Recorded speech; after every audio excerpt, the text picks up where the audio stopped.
Oregon, a land of adventure and awe, a treasure. That was a great take. Majestic and hidden. A state that calls out for exploration and experience.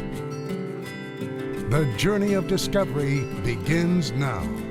From KGW, this is Grant's Getaways. Hi there, I'm Grant McComey, your host for KGW's Grant's Getaways, as we discover Oregon's people, places, and outdoor adventures. You know, when I was a boy, I fell in love with long distance. Not the telephone kind, but the dust-filled lanes and back roads that enticed a small-town kid to explore his home region now more than 50 years ago. Along the way, I made a discovery of treasure that's measured in the memories of so many interesting people, fascinating places, and intriguing outdoor adventures. These days, my greatest pleasure comes from sharing with you each week. And this week on Grant's Getaways, we join a master angler, Vu Tran, a refugee from war who explores Oregon rivers with a rod and reel for the chance to discover big fish in new home waters. And it's a ranch for all seasons, but you won't find cattle, horses, or sheep. Instead, the Hydrangea Ranch offers blooms galore, and you can visit anytime. And just in time for Father's Day weekend, we head to the Columbia River Gorge, where 6 million fish called shad are migrating up the river. The feisty 5-pound fish provide memories to last a lifetime for kids and dads alike. First, time to savor once-in-a-lifetime experience. It's on-the-water adventure aboard the world-famous Rogue River jet boats. Early morning, when the air is still and nature's waking up, Oregon rivers like the Rogue are a marvel. Hop in there head first. As daylight grows, people come out to play. They used to be lifelines of food and supplies. Now they're lifelines of laughter and smiles that help folks reconnect with Oregon's outdoors. Yeah, bud.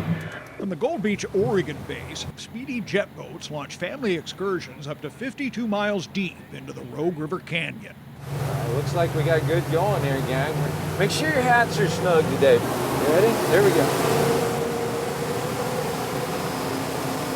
I get up every morning thinking, golly sakes, I get to go drive tour boat for the day. And I get the best trip. This is a 104-mile trip. This is the best run. It's the rapids, and it's the thrill, and it's the splish splash. The jet boats can reach speeds of 60 miles an hour, but we motor along at less than half that speed in half a foot of water. It is shin-deep shallow and amazing. Cliffs and canyons rule the river's wild and scenic section, where wildlife's always by your side. These guys are a gardener's nightmare. But it's the thrill of it all that most come to enjoy, and Laird doesn't disappoint. I might need maybe to turn a little bit more off a plane, and I might drag one a little bit here. You know, I don't even think about what I do anymore. It's just years of experience. It's experience that pays off with adventure. I'm gonna keep my hat on my head from here on out. The rapids, 360s. The rapids going around those big rocks. Definitely worth coming out for. How are you guys? Great. Good.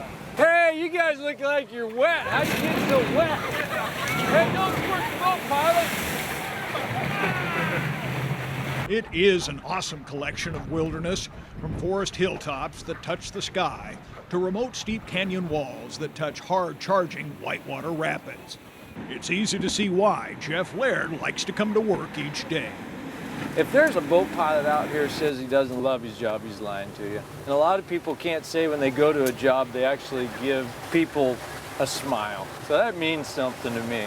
And I like my job. Stay with us. We join a master angler, Vu Tran, a refugee from war, who explores Oregon rivers with a rod and reel for the chance to discover big fish in new home waters when Grant's Getaways continues.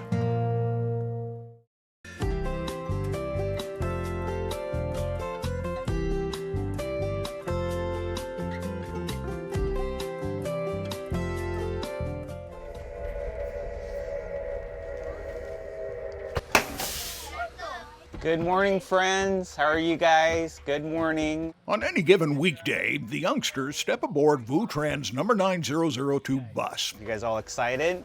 and ride to school. All right, friends, let's find a seat quickly, please. Good job back there.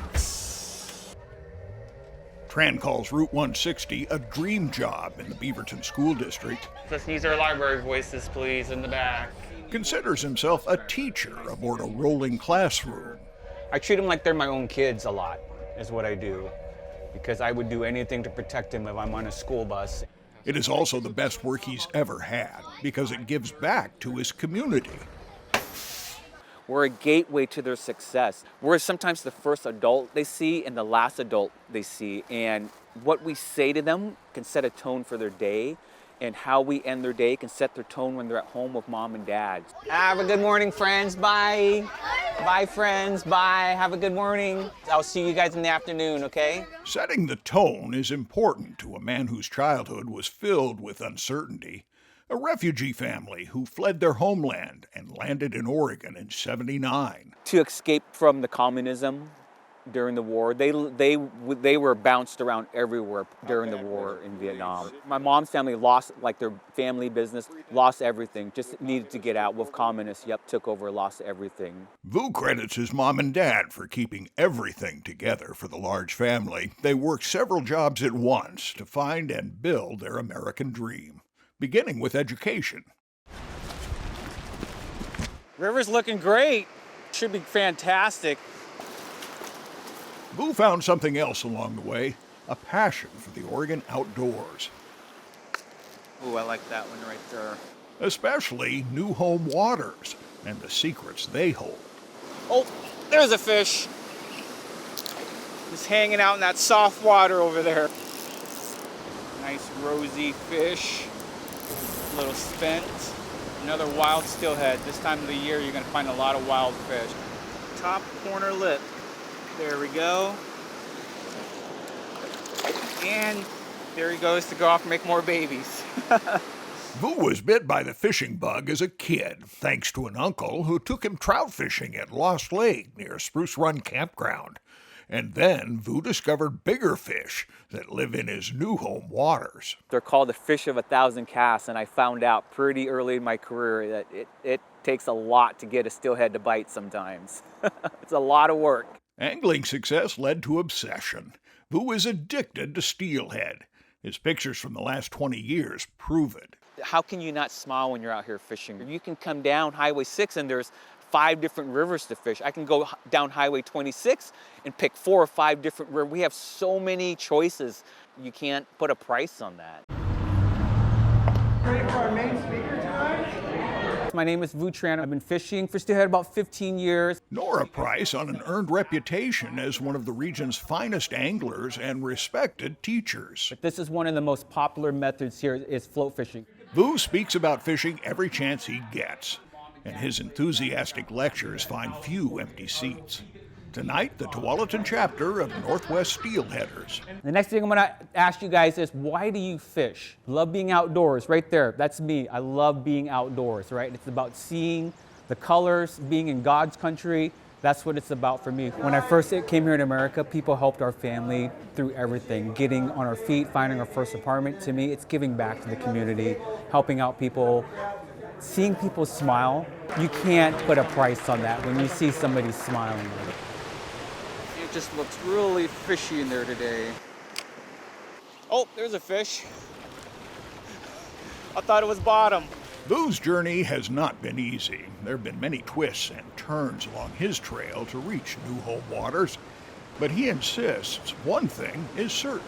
There were a lot of American soldiers who sacrificed their life, a lot of people who sacrificed their life to try to bring freedom to the Vietnamese community and the refugees. I don't want to let them down, the men and women who sacrificed for my roots, because I was given the opportunity to have the American dream, and I'm going to seize it, and I'm going to make sure that I make everyone proud.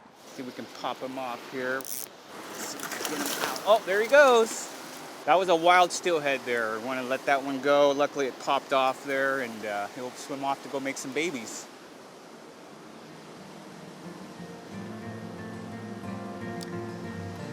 Stay with us. It's a working ranch for all seasons, but you won't find cattle, horses, or sheep. Instead, it's the Hydrangea Ranch, and it offers blooms galore when Grant's Getaways continues.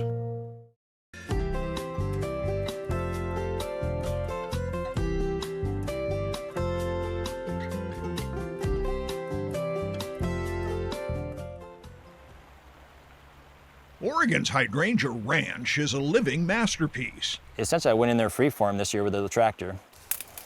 Down on the ground, Pat Zweifel is the gifted artist. I think of it almost as like my canvas, like I'm an artist. And I take a lot of drone aerial pictures and all the time and through the different seasons, and it's changed a lot. He's a third-generation Tillamook farmer, but he doesn't raise dairy cows. See, this one right here is just beginning to turn a little bit of pink. People really love that. Rather, Zweifel cultivates flowers, gorgeous, colorful hydrangeas. This is called turgal. See how this is just beginning to turn burgundy? So you have all this burgundy, and then you have this dark green, and it's just like a brilliant jewel. 64 acres along the Kilchis River, largest operation in the state that grows beauties called lace cap, prized for its double petals. Pat has grown scores of different flowers on his ranch, but settled on hydrangeas a decade ago. If you have them protected from the sun, they're looking good all the way from June all the way through November. So it makes the great flowers to dry, and they're just a nice ornamental flower. So this is a pistachio hydrangea. Purple, red, green, beautiful hydrangea. The best thing about this variety is it doesn't get damaged from the sun. In my business, I'm always looking for varieties that are hardy against the sun. You must just love the heck out of hydrangeas, huh? Hydrangeas are my favorite, yeah. But that wasn't always the case. Back in 2001, he came home from the bank with his first mortgage and found a herd of elk eating his profits. I was a 30-year-old man sobbing on the side of the hill over there trying to fix my fence to keep the elk out, and I didn't have the money to build a proper fence. And I could have quit. This is so hard and so scary. And I give that illustration a lot when I'm coaching kids. When things get hard, are you just going to stop and quit, or are you going to keep going forward? Coaching? Yep.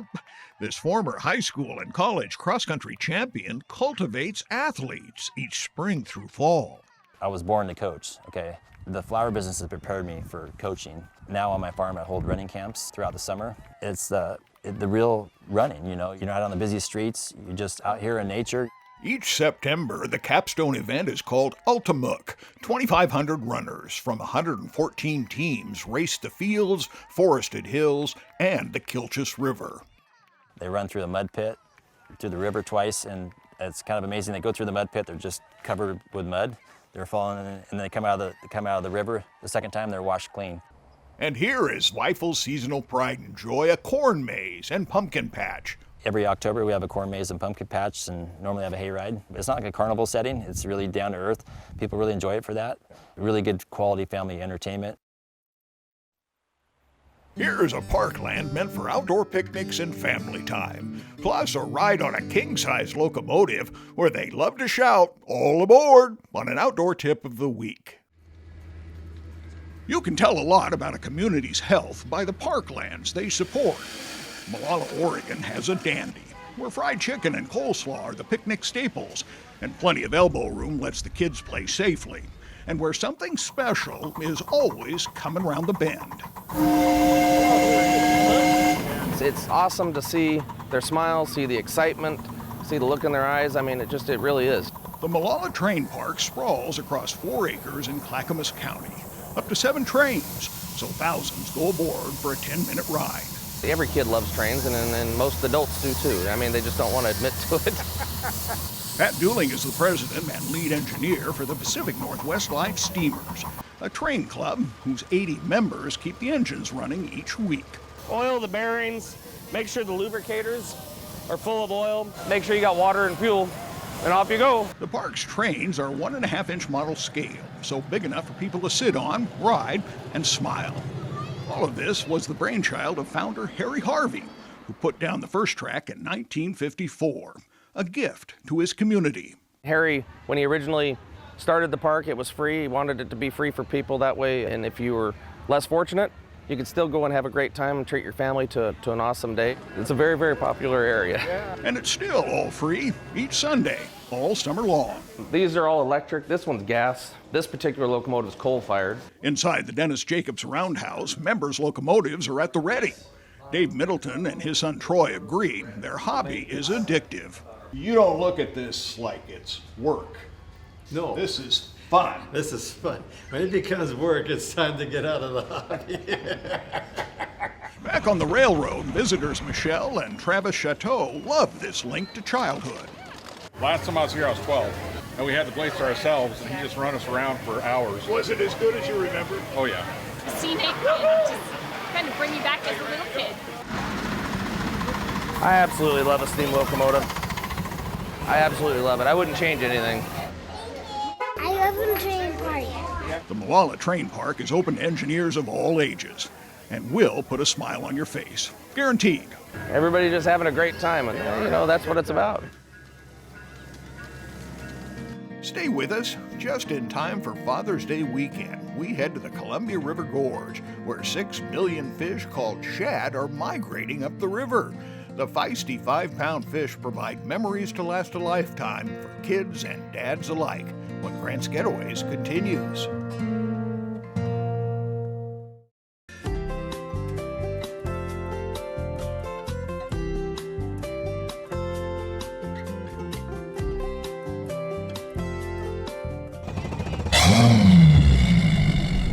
If there is a better dad's dream day than this, I don't know where or when.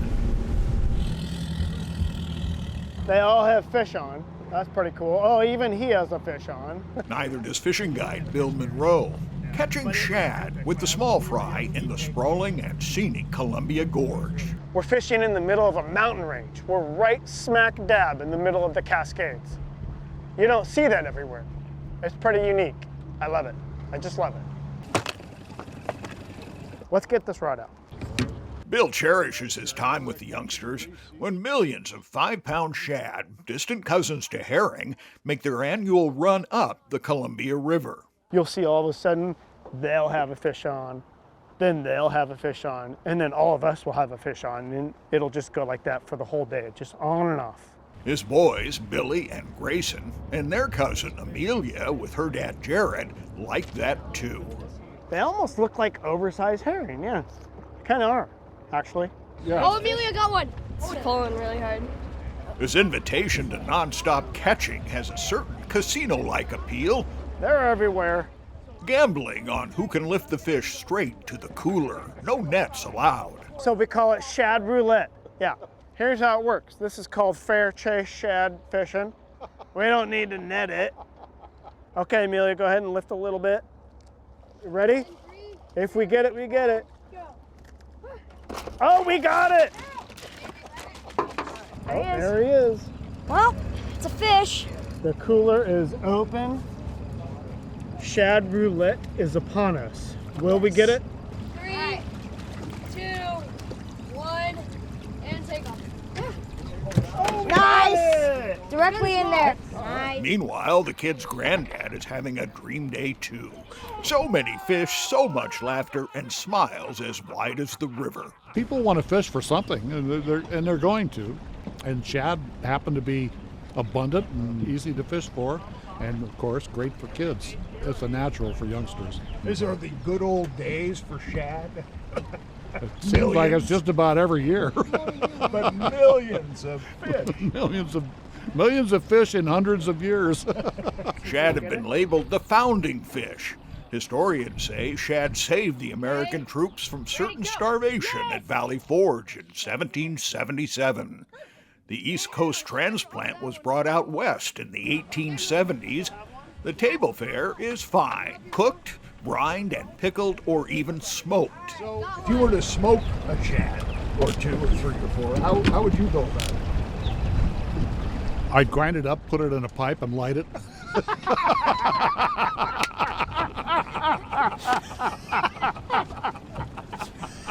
Okay. Tackle is simple enough. Small spinners with just enough lead to get the rig down to the bottom. They like this so much because it does this just crazy type of like swimming action in the water, and they love it. Do colors seem to matter? Yeah, shad really like this chartreuse type stuff. This guy over here next to us is using a red-white spoon. That works pretty good too. Oh, it's just like that excitement when the fish gets on the hook and you're like with everybody else and everybody's excited for you. Well, what I like about it is that there's always something happening. Yeah. You know? Yeah. There's always something going on. Yeah. It's like one fish there and another fish there. This is actually such a plentiful resource. It's very underutilized. The kids can come out here. They have nonstop action. It's consistent enough to keep them entertained and get them like into the outdoors. I like that. Shad fishing continues through June.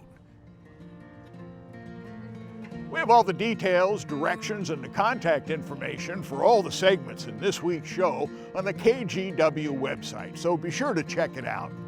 Finally, it has always been my hope that Grant's Getaways helps people swell a bit with pride for all there is to see and do in our corner of the world.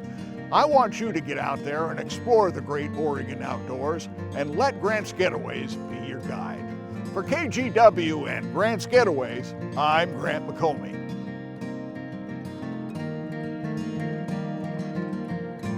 Grant's Getaways on KGW is sponsored by Astoria Brewing Company, England Marine and Industrial Supply, and Fishhawk Fisheries.